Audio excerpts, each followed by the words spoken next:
आज का सवाल सीधा है, क्या पाकिस्तान को फिर से उसी ग्रे लिस्ट में डालने का वक्त आ गया है जिसे वह खुद को बमुश्किल बाहर निकाल पाया था?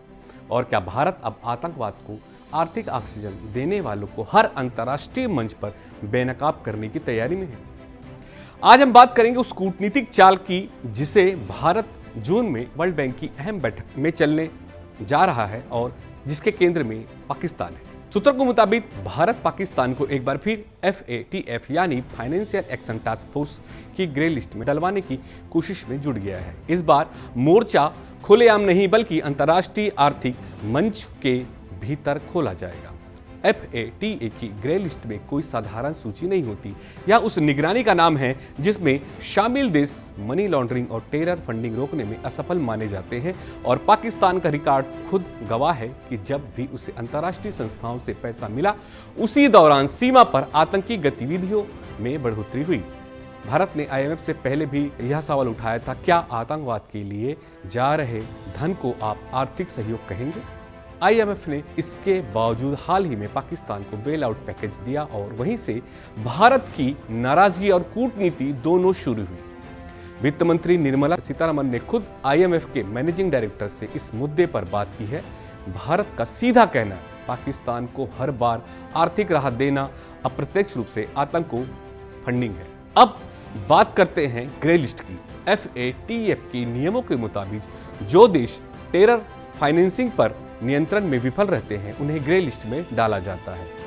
उनकी अंतर्राष्ट्रीय आर्थिक मदद पर निगरानी होती है, निवेश रुकता है और विदेशी कर्ज मिलना मुश्किल हो जाता है। भारत की रणनीति साफ है, ना फाइनेंस मिलेगा, ना फंडिंग, ना होगी आतंक। इस बार भारत की योजना सिर्फ FATF तक सीमित नहीं है।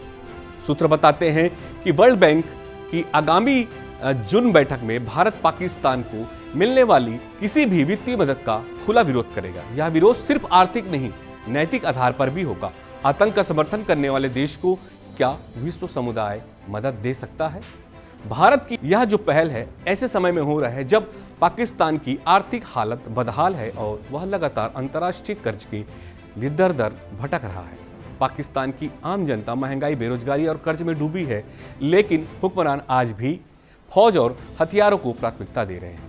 कहीं ना कहीं यही वो वजह है कि भारत इस बार सिर्फ विरोध नहीं, कूटनीतिक घेराबंदी की पूरी तैयारी कर रहा है।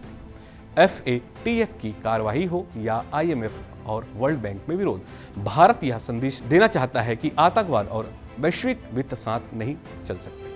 अब बड़ा सवाल ये है, क्या भारत की यह रणनीति काम करेगी? क्या IMF और वर्ल्ड बैंक जैसे संस्थान राजनीति से ऊपर उठकर आतंक के खिलाफ स्पष्ट रुख ले पाएंगे? और क्या अंतर्राष्ट्रीय बिरादरी सिर्फ कर्ज और बेल आउट पैकेज देकर आतंक की जड़ों को और मजबूत कर रही है? दूसरा पहलू यही दिखाता है कि हर आर्थिक सहयोग, हर कूटनीतिक चुप्पी का एक दूसरा असर भी होता है। भारत इस असर को पहचान रहा है और अब वक्त है कि बाकी दुनिया भी इसे देखे, समझे और बोले। क्या पाकिस्तान को फिर से ग्रे लिस्ट में जाना चाहिए? क्या भारत को और आक्रामक होना चाहिए?